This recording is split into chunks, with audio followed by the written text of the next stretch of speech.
Привет, друзья! Как дела? Меня зовут Николай. Добро пожаловать на мой канал. Today we're going to start reading my story 30 days at home. 30 дней дома. This is a story for A1 level students. And in this story, I am using a unique method for teaching you Russian cases in the context. So I hope you will enjoy this series of videos, which is going to be 30 videos for each chapter of the book. Привет, друзья! Как дела? Меня зовут Николай. И это моя книга «30 дней дома». This is a story for Russian learners who just start learning Russian, and for those who want to increase their vocabulary and also learn to understand Russian grammar in context without drilling Russian grammar rules and cases and other things. Because a lot of times when you learn Russian grammar academically, you learn a lot of unnecessary things.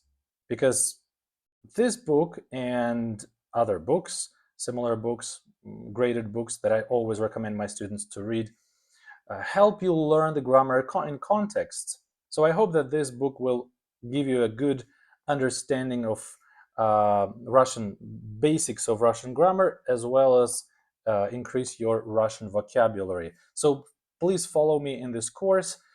This is going to be a course of 30 videos because this book is called 30 Days at Home, and it consists basically of 30 chapters.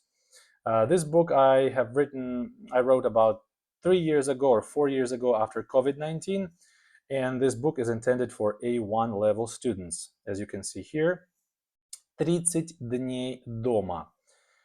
So this is for level A1. You can see this is the table of contents. We have 30 chapters, 30 дней, 30 days. And there's information about the book. And in this book, I'm using specific method of color coding. Color coding. What does it mean? It means that I'm going to use specific endings in different colors for different cases. If you guys start learning Russian and you are not familiar with cases yet, well, in this book you're going to get introduced to this idea. But those of you who already know what cases are, then maybe it will be something interesting and new for you. You will see different cases colored with different colors, different endings with different colors, which will help you understand and feel the cases without really drilling the rules, without learning the rules. You'll just look at the colors and you will see, okay, this is this case, this is that case. So this will help you throughout the book, okay?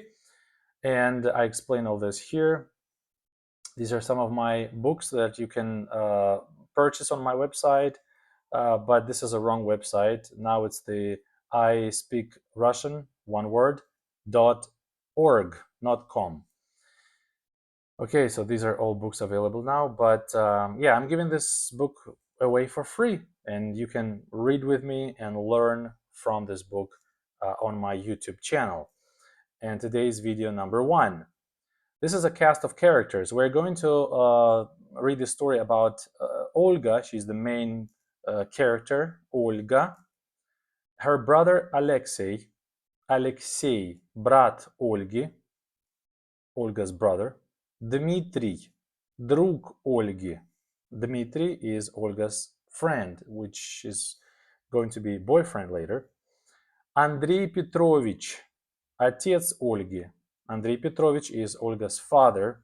Nadezhda Nikolaevna, мать Ольги, Olga's mother. You can read about the story here a little bit. This is a story about Russian girl Olga from St. Petersburg who, like everyone else, has to be locked at home because of COVID-19. This story tells about the first month of her indoor life in April 2020. She works remotely, tries to find masks because they are gone from all pharmacies, has the best date ever on the roof of her apartment building, and much more. Read the full story below. So we start with day number 1. День номер 1. Один means one. Моя работа. And we're gonna go like this. In the end of the chapter, there is vocabulary list, and then there's exercises. So I will try to read the whole story with you. I mean, the whole text. We won't go through the words, and then there's exercises that I will try to do with you. Okay. All right. So let's start. By the way, this book has QR code, but unfortunately they do not work right now. But if you purchase this book, you will purchase them with audios. These audios were professionally recorded by the female voice. So right now I will give you like a little stop so you could listen to how this paragraph sounds by the professional audio sound. Привет. Кто я? Меня зовут Ольга или Оля. Я работаю в Петербурге. Санкт-Петербург– большой и красивый город. Я живу и работаю здесь. Я русская. Я очень люблю Петербург. Okay, so this is how the recording, the audio sounds like. And if you want to get the whole recording for all 30 days, because this is a great resource, you can read the book and also you can listen as an audio book, like 30 audios for this book. Then you can purchase this book on my website. But I'm gonna provide all of these chapters for you on my YouTube channel, like day after day. So starting with day number 1. День номер 1. Моя работа. Привет. Кто я? Меня зовут Ольга или Оля. Я работаю в Петербурге. Санкт-Петербург– большой и красивый город. Я живу и работаю здесь. Я русская. Я очень люблю Петербург. Я секретарь. Сегодня я в офисе. Я на работе. Моя работа интересная. Мой директор добрый и хороший мужчина. Привет, Оля, как дела? Говорит он каждое утро в офисе. Спасибо, все хорошо. Обычно говорю я. Сегодня плохие новости. Сегодня начинается карантин. Завтра мы уже не работаем в офисе. Завтра мы должны работать из дома. Уже вечер. Сейчас уже 8 часов. Я дома. В России карантин. В Европе тоже. В Москве карантин и в Петербурге тоже. Люди дома. Они не работают. Я тоже уже не работаю. Трудно быть дома, но мы должны, потому что в России сейчас опасный вирус из Китая, коронавирус. Сейчас карантин везде в мире.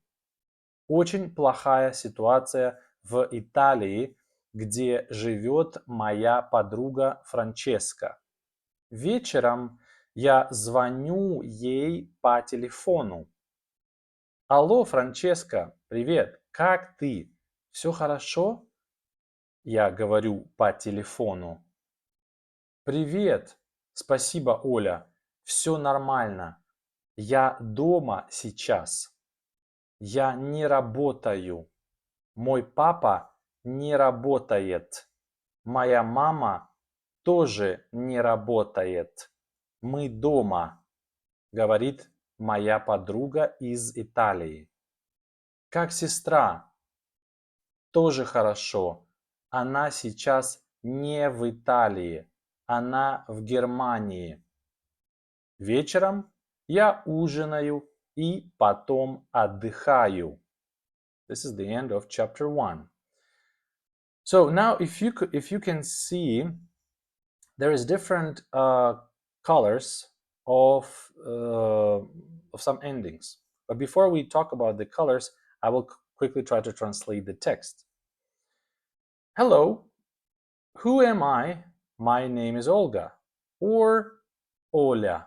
I work in Petersburg. This is a short for St. Petersburg. Sankt Petersburg, St. Petersburg, is a big and beautiful city. Notice that I say Sankt Petersburg большой город. So we don't say St. Petersburg is big. We simply say St. Petersburg, big and beautiful city. Because in Russian, we don't have verb to be in present. In the past and future, we use it. I live and work here. I am Russian. Again, you see, we say I Russian. Я очень люблю Петербург. I really love St. Petersburg. I'm a secretary. Today I am in the office. I am at work.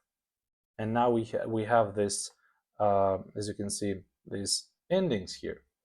So this is interesting because в офисе, на работе, в Петербурге, you see all these endings, they have ye. We'll come back to this.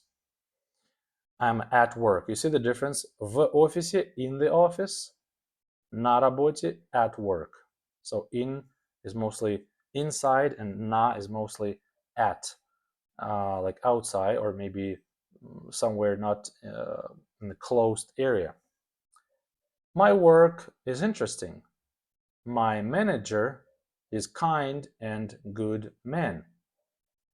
Hi, Ola. How are you? He says every morning in the office. Thank you. Everything's fine. Usually say I, or I usually say. Today there's bad news. Today starts the quarantine, or quarantine starts. You see, in Russian, we often first put the verb and then the noun. Tomorrow we already don't work in an office. Tomorrow we have to, должны is have to, work from home is дома. It's already evening. You see, in Russian, simply already evening. Today, already, or now, sorry, already 8 o'clock. I am at home. You see, in Russian, when we say at home, we don't use any preposition. This is something we have to memorize. You simply say я дома. Я дома, which means I'm at home. In Russia, there's quarantine. In Europe, also.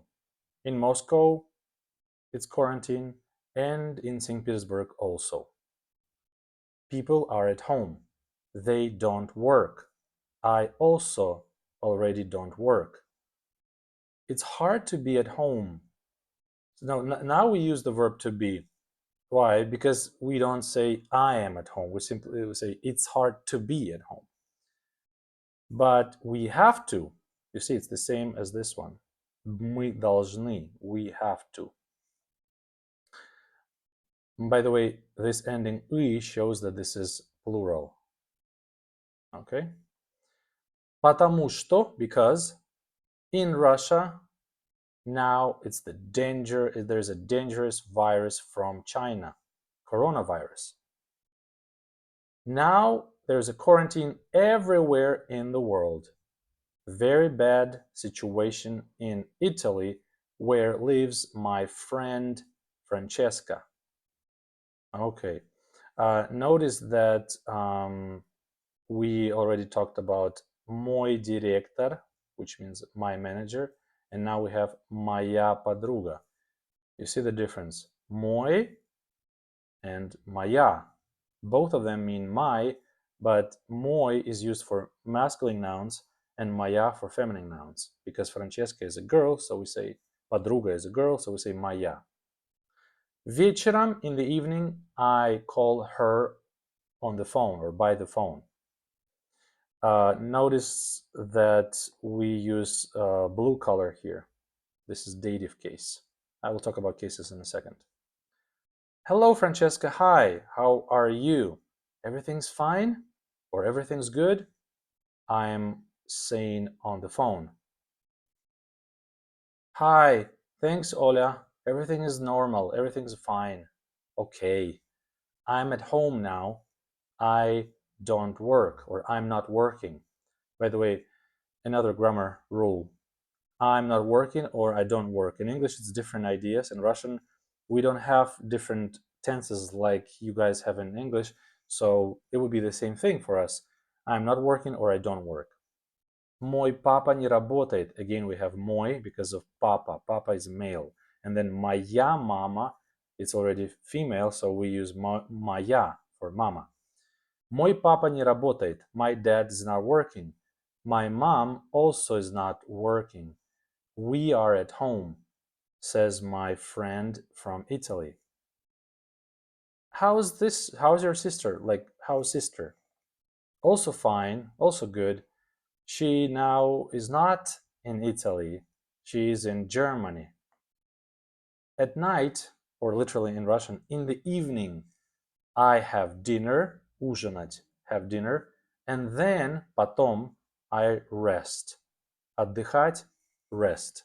It's interesting that this T sound is mute, so we don't say it. We say отдыхаю, and O sounds like because it's not stressed.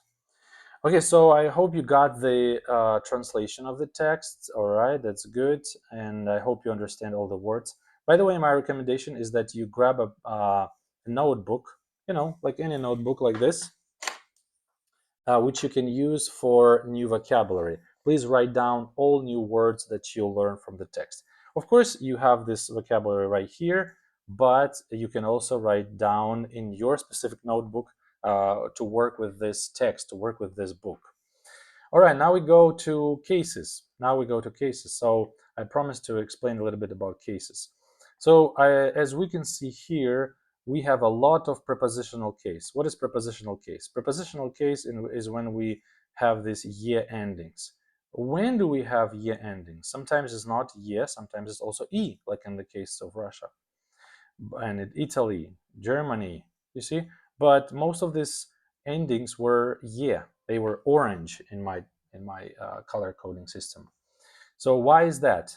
That's interesting. Well, this is because you see, we were saying в Петербурге in St. Petersburg, в офисе in the office, again в офисе in the office, and then at work на работе, в Москве in Moscow, в Европе in Europe, в России in Russia, в Петербурге in St. Petersburg, в мире in the world, в Италии in Italy.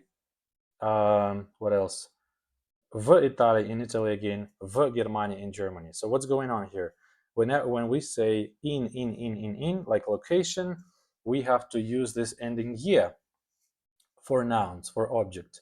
Well, yeah, most of the time. Sometimes it's e also, but I'm not gonna give a lesson on prepositional case here in this lesson because again, it's not designed to give you like a very detailed explanation of how the cases work. If you want to learn how all cases work, I explain it very well in my courses, online courses that I do. So if you want to join one of my 3-month courses for beginners or for A1, A2, A B1 level students, you are welcome to do that. By the way, this is my WhatsApp number, +7 906 438 4313. So you can join one of my courses, and we talk about grammar a lot, and I explain everything in details there. If you join my courses. But here, now we go to the next one. The next core case is accusative. Меня зовут Ольга. Wow, this is something it's a little bit difficult to explain in like 5 seconds. Just you need to understand that меня is not really my name. It's actually me. So it will be translated as me they call Olga. So they call me Olga. They call me Olga. So they call me is accusative case. By the way, I forgot to mention another prepositional here. So then where else do we have accusative? No more accusative, I think, here. By the way, if you notice that I missed some of the cases, please let me know in comments. Maybe I missed some of the cases. I would appreciate if you let me know this in comments. Now, what other case are we seeing here? Okay, we see another case, and this is a dative case in here. In here. So, for example, I call her on the phone, on the phone. And then again, I think that's all. That's all dative cases that we have in this chapter. So I call her. Okay, what's the difference between they call me, I call her? In English, it sounds pretty much the same. But in Russian, it's a little bit different because Russian cases, they have different cases depending on different functions. So in this case, there were different functions. They call me, or they call me, like, and then I mean, меня зовут, which is like my name is. Literal translation is they call me. But I call her, this is a dative case. Why? Because it's indirect object. I give her a call. This is the way it sounds in Russian. But on the phone, по телефону, why we use dative here? That's because of preposition по. With preposition по, we always use dative. Again, if you want to study more of this, you can join my courses. But here I'm going a brief explanation of what cases are used in this chapter specifically. And then we have вечером, in the evening, вечером, in the evening. You see, this is a different ending. Instrumental case, or in Russian, творительный падеж. Why do we have творительный падеж in these cases? Well, you have to memorize this. Вечер, in English you say in the evening, but in Russian you don't use preposition to say in the evening. You're using instrumental case with ending, which you have to memorize. And by the way, we will be repeating these things again and again, and throughout the whole course. Maybe this first video is a little bit longer, but next videos will be shorter, and you will start to understand a lot more, like how Russian cases work. Again, without really drilling and studying Russian cases. So now let's go to the red endings. Red endings are what? They are genitive case. Из дома, from home. 8 часов, 8 o'clock, or literally like 8 hours. 8 часов. Or из Китая, from China. What else? Из Италии, from Italy. Okay, I think that's all, right? Yeah, that's all genitive case. So genitive is родительный падеж in Russian. So why do we have genitive in this situation? Well, you see the pattern? Из дома, из Китая, из Италии. Wow, okay, so you're gonna get it. Oh, okay, so whenever we have is, we have to use genitive case. And we have different endings there. Из дома, из Китая, из Италии. Oh my gosh, why there's so many different endings? Yeah, unfortunately, genitive is one of the most difficult. And also, 8 часов, off, like 4 different endings.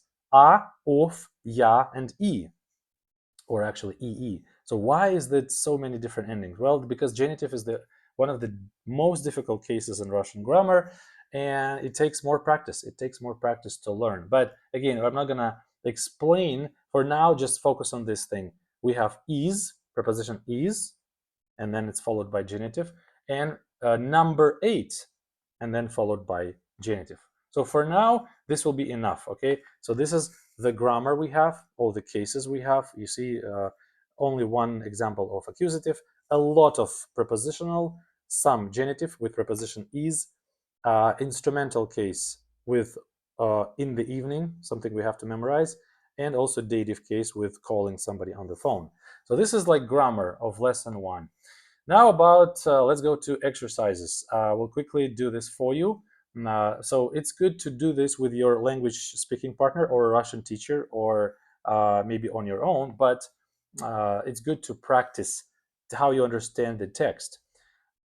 Answer the questions. 1. Где живет и работает Ольга? Where does Olga live and work? Ольга живет и работает в Санкт-Петербурге. 2. Какая профессия у Ольги? What job does she have? Она секретарь. 3. Что говорит каждое утро ее директор? What does her manager say to her every morning? Literally, what says every morning her director? Он говорит: «Привет, Оля, как дела?» 4. Где сейчас карантин? Where is quarantine now? Карантин сейчас везде в мире. Everywhere in the world. 5. Кому Оля звонит по телефону? Whom does Оля call on the phone? Она звонит подруге Франческе. She is calling her friend Francesca. 6. The last one. Что делает вечером Оля? What does Оля do at night or in the evening? At night, Ola is having dinner and rests, right? So, Оля ужинает и отдыхает. That's good. Now, you are supposed to fill in the prepositions. Which prepositions should we use here? Think for yourself. I'll give you a couple seconds and then you can check yourself. Сегодня я в офисе. 2. Я при работе. На работе. I am at work. 3. Завтра мы должны работать. Tomorrow we have to work from home. Из дома. 4. Сейчас карантин везде по мире. Now quarantine is everywhere in the world. В мире. By the way, notice в мире. This is prepositional case. This is genitive case because of is. 5. Вечером я звоню ей, dative case, on the phone. По телефону. Remember, talking on the phone requires preposition по. You don't say на телефоне or в телефоне. По телефону. Okay, good. Now, the last exercise 3, translate into Russian. I will do it orally, I won't write it. So, 1. I live and work here. Я живу и работаю здесь. 2. Quarantine starts today. Карантин начинается сегодня. By the way, начинается here is a reflexive verb ending in ся ending. 3. People are at home. They do not work. Люди дома. Они не работают. 4. Hi, Francesca, how are you? Is everything fine? Привет, Франческа, как дела? Все хорошо or все нормально? And the last one, number 5, my dad does not work. Мой папа не работает. Okay, so this is it for today. Today we did all chapter 1, day 1, Моя работа. And I hope you've enjoyed reading this book, 30 Days at Home during COVID-19 with me. And if you find it interesting and or maybe you have any questions regarding anything we did in this class today, please let me know in comments and I will try to answer to you. Thank you so much for watching and spending this almost half an hour with me. And I'll see you guys in the next video. Пока!